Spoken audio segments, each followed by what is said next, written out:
विद्रोह देखाला। बहु देश प्रेमी एथर झांस दे कारवाना गले। चंद्रशेखर आजाद, भगत सिंह, लक्ष्मण नायक, जयराज गुरु भली महान व्यक्ति माने फांसी खुंटारे झुली शहीद। शेषर देशर नेतृत्व नेले महात्मा गांधी और सुभाष चंद्र बोस, जो माने देशवासी स्वाधीनता अग्नि को परिव्याप्त कले। यार फलस्वरूप स्वाधीनता संग्राम में कोटी कोटी लोक भाग नेले।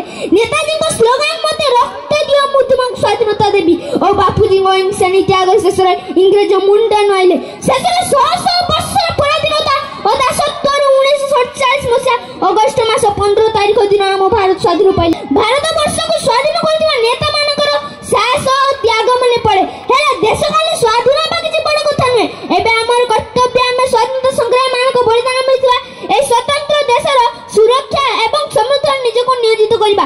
आज हम एई क्षण आज शपथ नेबा जे हम हम देश सबले भल पाइबा एवं यार विकास और सुरक्षा प्रति यत्न मानबा। मैं एति कई मोर छोट व्यक्ति विशेष करछि। भारत